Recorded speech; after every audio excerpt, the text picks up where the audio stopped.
News 1226, honored with 4 Emmys and proud to be on your side.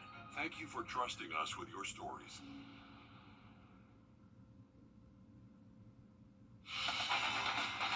Live from Augusta, breaking news.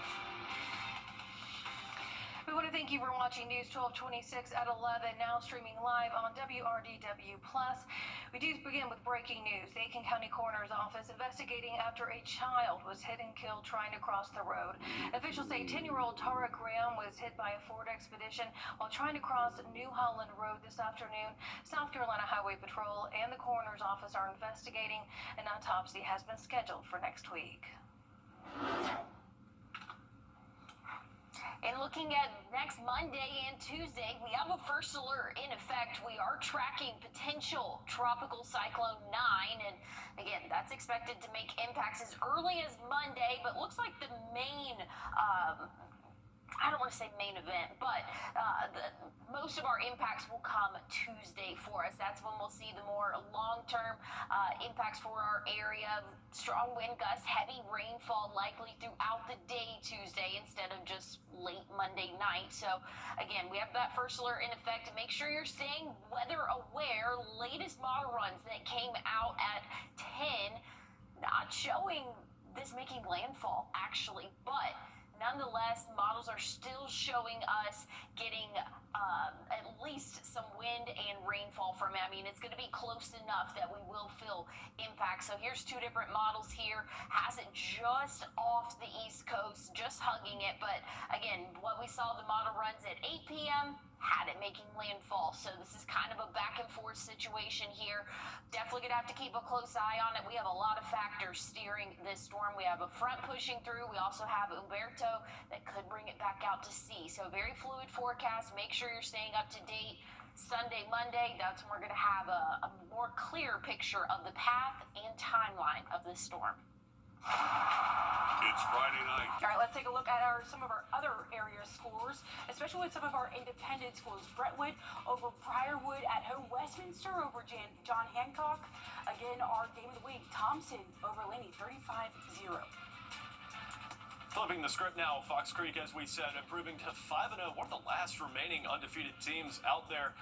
Look at that. Midland Valley shaking off the loss from last week and picking up another dub on the road at Brooklyn KC, 34-7. Keeping it moving here. Newberry and Saluda, that was a tough loss for Saluda. We watched that one kind of go down there. They just really couldn't get anything going on. Burke County over Glen Hills, we knew that was going to be a big win. Now everybody else in that region has to put on the hurt just like Burke County there to, get that playoff seeding where they want to be. And Butler over Josie. Grovetown with a fast start to the year, now 3-3 on the season after a road loss at South Gwinnett. Newberry and Saluda, that's a repeat on there. That's my bad, Alyssa. Hey, we gotta like it. Yeah, we like it. Right? Effingham County, as we said, getting a big win over Lakeside, undefeated, or actually winless on the year. Keeping it moving here. Wilkinson County, 56. Glasscock County, 32. Look at that. Biggest blowout of the night there. Vanberg Earhart on the road, 62-8 over Hunter Kennard Tyler. Thank you, Joe and Alyssa, for those updates. We have a big update here in the Weather Center. New track has been posted. I'll have more details on what we can expect coming up. Parker's Kitchen chicken tenders are nearly twice the size of our competitors. They're juicier and crispier and fresher. It's a better deal, period. And they are huge. You've been hurting on the job? Know that I love the band, so love this new segment we've got going on this year. But something I don't really love, current forecast for us here, tracking light showers throughout the evening.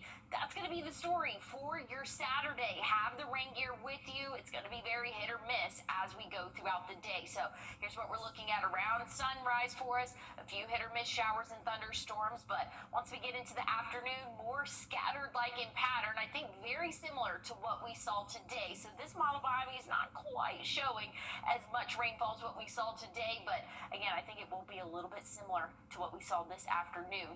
Once we get into Sunday, mostly dry for us. So we have a lot of people in town for Ironman. Conditions are looking good. Still can't rule out a stray shower or two, but all eyes are on the tropics right now. We have potential tropical cyclone 9. It's a mouthful there.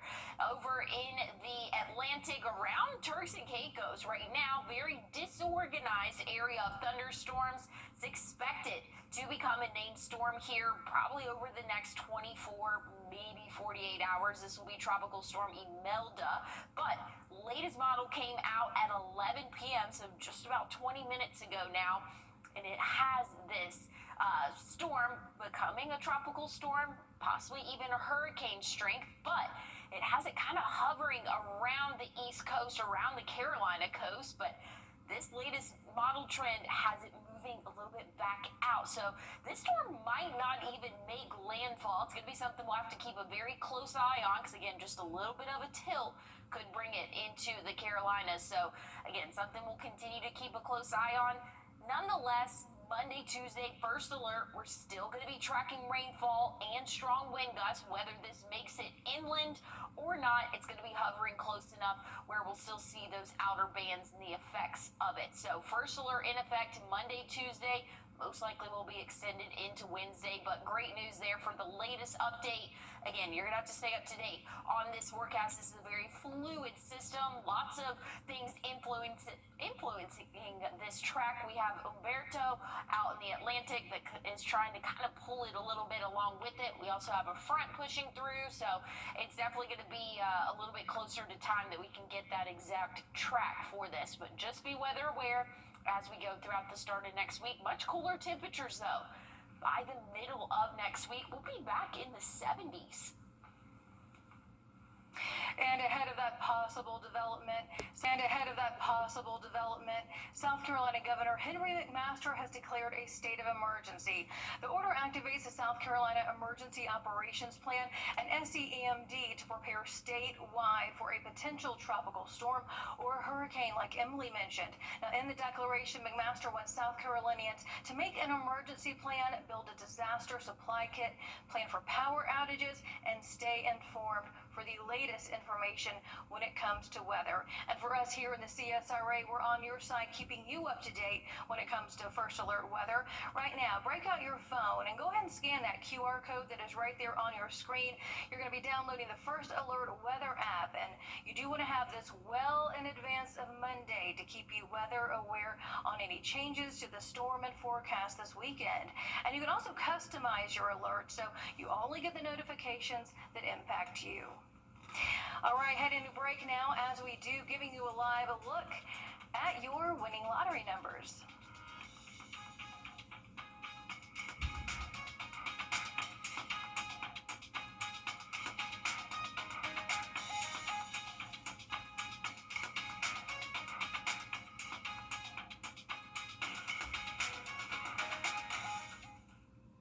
Time and Temp, brought to you by your First Alert weather team.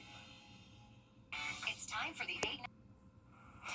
Tomorrow marks 1 year since Hurricane Helene swept through our area and changed everything. Even now, 12 months later, there are scars in our community that have not healed. Here, Liz Owen shares how some neighborhoods are still affected. Tanglewood subdivision. It was built in the 60s. It's the type of neighborhood that brings back childhood memories of summer stays with grandparents. Most of it has been handed down by to family. Trish Welcher moved here 20 years ago after her in-laws passed down the family home. This is Karen's house. All these were hit really hard. A lot has changed over the last year. Homes left vacant, others still covered in blue tarp, some rebuilt and for sale now. Hurricane Helene damaged more than half of the homes in Tanglewood. This one right here was an older couple, and they had a motorhome parked on the side there, and it was destroyed. But nothing's happening here. We're going on a year now, and I'm concerned across the street that this house is definitely a goner. Another vacant home. Yellow signs staked into the ground have become as common as the homes left frozen in time by Hurricane Helene. Having your life memories with your family, and maybe some heirlooms from your family, your parents, your grandparents, whatever, and just a quick tree fall through from a huge wind, take take everything away from you in a minute. Just like the gentleman across the street, it took his life that fast. A giant hardwood slammed through his bedroom. The young kids across the street, they jumped into action. Jason, one of the young kids across the street that jumped into action during the hurricane. In that moment, I had a pretty clear head of what needs to happen, and we all worked together pretty well. Graduates firefighter school in just a few months. I definitely learned that there's a pretty strong community out there, even if you don't realize it. Through the storm, new friendships were formed and new heroes were born.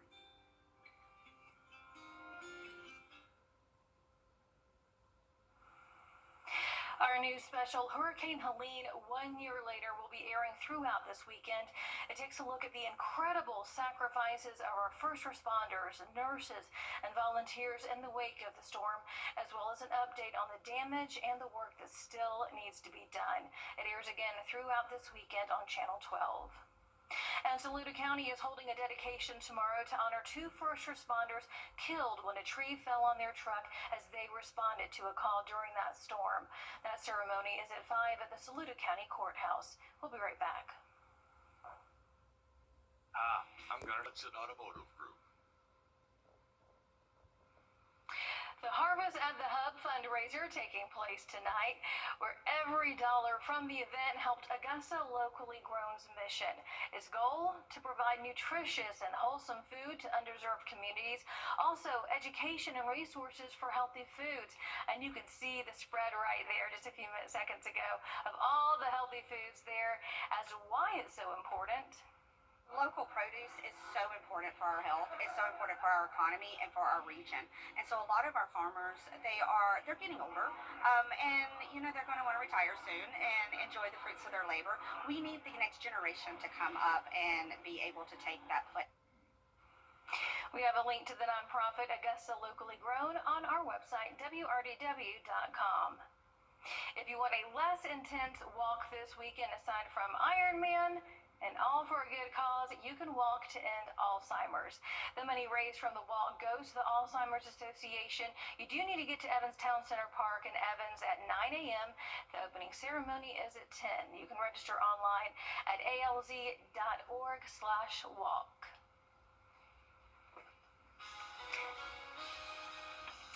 And we're tracking rain chances for your Saturday. Have the rain gear with you just in case. It's going to be hit or miss throughout the afternoon, but things are looking a little bit drier for Sunday. We're having first alert in effect Monday, Tuesday. I'll have an update coming up. Your What to Wear forecast is sponsored by Bojangles. We know you missed the tender, juicy pork chop griller. But don't worry, it's back at Bojangles for a limited time. It's bow time. Parents, it's good for you. The final scores for donation domination are in, and Shepherd Community Blood Center, along with Georgia fans, are victorious. Shepherd says that these points represent how many lives have been positively impacted by blood donations, and that every donation has the power to save up to 3 local lives. Georgia put up more than 2,000 points, while Alabama did not go over 2,000 points. But there you have it. Hey, everybody's saved. a winner on this one. Exactly. Yeah. Yes, when it comes to stuff like this, everybody is a winner indeed. Yeah, great cause there. I love that we do this. The Shepherd's Blood Center, go out and donate if you can. Want to take a look at the tropics, though? Here's the latest forecast cone. Now, it's a cone of uncertainty. Please make sure you're staying up to date on the forecast. Check back in throughout the weekend, throughout the day Monday, but we're anticipating seeing rainfall from this storm and some strong wind gusts. But how strong of winds and how heavy of rain, that's going to be determined by the exact path. So first alert in effect. Make sure you're staying weather aware throughout the beginning of next week. And that's going to do it for us. We'll hope to see you have a wonderful weekend, and we'll see you back here next week.